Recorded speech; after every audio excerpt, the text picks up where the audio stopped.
UFC-ს შესახებ ხსმენია? მან არის ბიჭი სახელად ილია თოფურია. შენთან მინდოდა მეხსენებინა, დენიელ, კარგი რა, ვის გინდა რომ ის შეადარო? მაიკ ტაისონს? მე პირადად მსგავსი ძალა ჯერ არ მინახავს. რა თქმა უნდა, ზომას თუ არ გავითვალისწინებთ, ამ ძალას ყველაფრის განადგურება შეუძლია წინ. ასეთი ძალა არასდროს მქონია. ამ ძალით იბადები. მან სრულყოფილი გახადა საკუთარი ძალა. შენ რას ფიქრობ? ჯეილ, ეს ბიჭი როცა ოქტაგონზე გამოდის, ისე იღიმის თითქოს მისთვის ჩვეულებრივი დღეა. ისეთი მშვიდია, ისეთი მომთმენი. თავიდან მეგონა თითქოს ყალბი გამომეტყველება ჰქონდა. თავს გვაჩვენებდა, რათა ნერვიულობა დაემალა. თითქოს ამ ყალბი ღიმილის უკან ნერვიულობა იმალებაო, მაგრამ არა, აღმოჩნდა რომ ნამდვილი ღიმილია. აი ვინ არის ის სინამდვილეში. მას ჯერა რომ ოქტაგონში ყოფნა მისი საქმეა და როცა ოქტაგონშია, ის ყველას ჯობია. ის საუბარს იწყებს იმის შესახებ თუ რის გაკეთებას აპირებს. გადაცემის შემდეგ ჯონსა და ჯოსაც უთხარი რომ ის საუბარს აგრძელებს იმის შესახებ თუ რას სურს და რის გაკეთებას აპირებს. ჩვენ მისი დაჯერება არ გვინდა. განა ის იტყუება რომ ამბობს პირველივე რაუნდში დავანოკაუტებო. ანაჰაიმში ერთად რომ ვიჯექით ის მეუბნება. დისი მე ვოლკს გავთიშავ. მე უთხარი ერთი და იგივე ვოლკზე საუბრობდით თუ არა. ის მიმტკიცებს რომ მას გათიშავს. მე ვეუბნები ილია ის ყველა დროის საუკეთესო ქვემსუბუქწონოსანია. მნიშვნელობა არ აქვს ისი მე მას გავთიშავ. მან ასევე მითხრა რომ მაქს ჰოლოვეისაც გათიშავდა. მე ისევ ვეუბნები მაქს ჰოლოვეის ვერავინ გათიშავს. წინაკვირას ისევ ამბობდა მე მას პირველ რაუნდში გავთიშავ. ძმაო, სასწაული ის იყო როცა ჩარლსთან მივიდა და ეუბნება ბოდიში რომ შენი დამარცხება მიწევს. სისხლიანია. ჩეილ, არ მინდოდა შენ რომ ყოფილიყავიო. მართლა სისხლიანია. დაგბურძგლავს რადგან ზუსტად ასე მოიქცა. მოკლედ დენიელ ის იბრძვის საკუთარი ცხოვრებისთვის, მომავლისთვის, ოჯახისთვის და ყოველივე ეს თავდადება სპორტის ნაწილია რა, მაგრამ მის გარშემო ასევე არის შოუ და ამ შოუს ნაწილი მისი ოჯახია.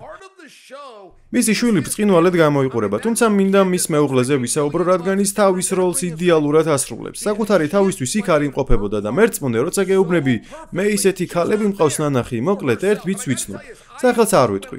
როცა ის დაანოკაუტეს, მისი ქალი კადრში ჩდება, კამერების ადგილმდებარეობას ამოწმებს, ჯერ თმებს ისწორებს და შემდეგ თავის შეყვარებულთან მიდის. ასეთი რაღაცეები მინახავს. თუმცა ილიას გოგო მის ელიზაბეთს მახსენებს, რომლის მთავარი მიზანი რენდი სევეჯის მხარდაჭერა იყო. მისი მეუღლის სიახლოვე რაღაც უნიკალურს მატებს ამ შოუს. ამის ნაწილი რომ არ იყოს თავის პატარა შვილთან ერთად რომ არ გამოდიოდეს, სულ სხვანაირი სურათი გვექნებოდა. უბრალოდ ძალიან მომწონს თოფურიას საოჯახო განწყობა. მას პირადად არ ვიცნობ და არ შევხვედრივარ, თუმცა ძალიან მახარებს ის ფაქტი, რომ კარგად გამოიყურებიან და მათი ცხოვრება უკეთესობისკენ მიიწევს. თითქოს ჩვენ აუდიენციას პატარა ისტორიას ჩუმად გვითხრობენ. ძალიან მომხიბვლელია. ამ ყმაწვილის ვარსკვლავური პოტენციალის უბრალოდ შეგშურდება. ნამდვილად. ჩეილ, იცი ვის მაგონებს? ქრისტიანო რონალდუს და კიდევ სხვა ფეხბურთელებს. აი ვინებს მაგონებს. მართლაც შოუა. ოქტაგონში ყოველთვის მუქი ჩაცმულობით შედიან, თუმცა თან წითელ ვარდს ატარებენ ყოველთვის. წარმოგიდგენია წითელი ვარდი. როგორი კონტრასტია მათ ჩაცმულობასთან. ოქტაგონზე შედიან თუ არა ხელში ვარდს აწვდიან.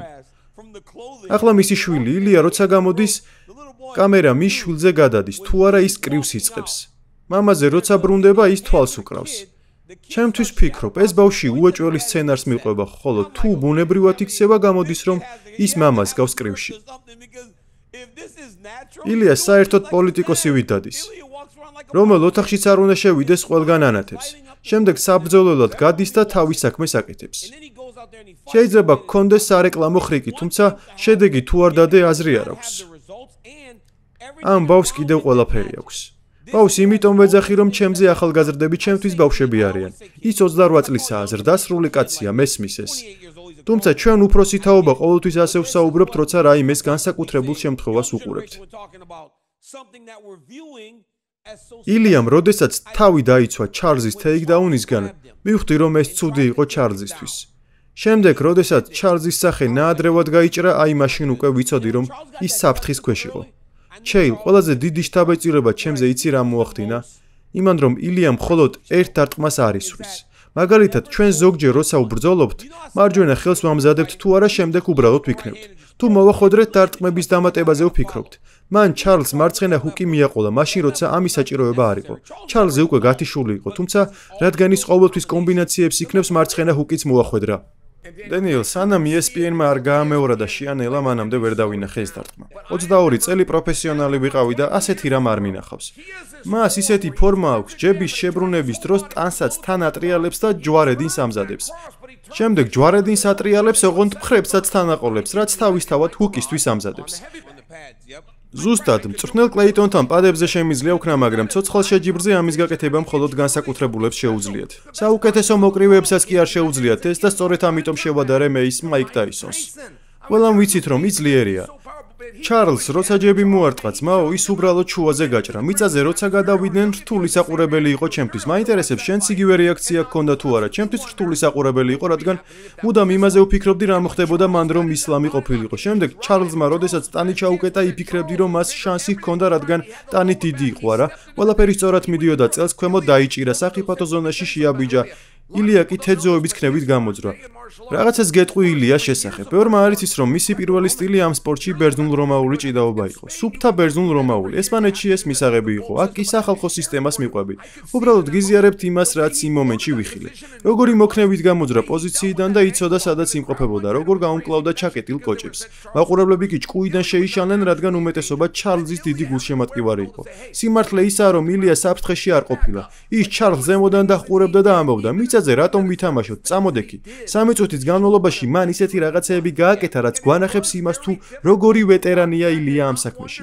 ნამდვილად რთული იყო გეყურებინა და არ გეფიქრა, რომ ილიასა და ისლამს საინტერესო ბრძოლა ექნებოდა. ილიას ბოლო 3 ბრძოლა ერთ-ერთი საუკეთესო სამბრძოლიანი სერია MMA-ის ისტორიაში. ის რაც ვოლკს გაუკეთა, ის რაც მაქს დამართა და შემდეგ ჩარლზ, მან უკვე 3 მსოფლიო ჩემპიონი გათიშა ზედიზედ. მან 3 ყველასთვის საყვარელი მებრძოლი გათიშა. მართალია, ჩვენ ყველას მოგწონს ეს ბიჭები, მაგრამ მაქს ჰოლოვეი ისევ ძალიან მაგარი ვინმეა.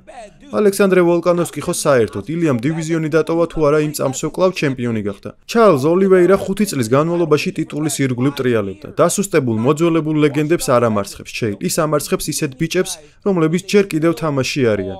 ისევ ფასობენ, ისევ ახალგაზრდები არიან და ისევ ახლებივით გამოიყურებიან.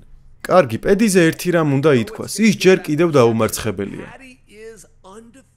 UFC-ში 7-ჯერ იბრძოლა, ზრდასრული კაცია, ხალხი მას სხვანაირად უყურებს, არადა ის დაოჯახებულია, სახლში 2 შვილი ყავს.